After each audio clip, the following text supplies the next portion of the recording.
Hey guys, Scott here. Today I'm going to do a quick review of the Guardian Filtration products, or the Guardian filters.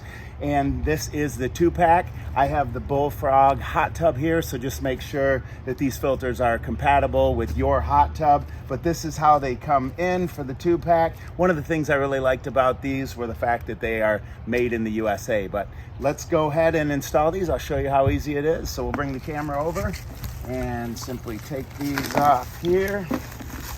And set these aside a second. And as you shine down over here, you can see you simply remove this here.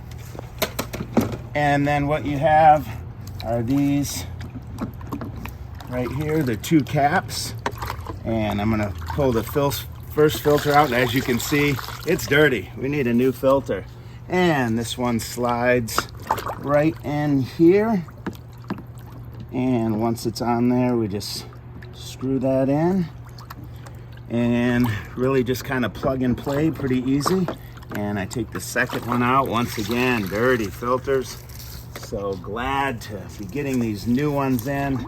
It was time. And you basically just press down and screw this cap in here, and our filters are ready to go. It's literally that easy. Really happy with these. It's actually the second set that I've bought, and looking forward to a cleaner hot tub now.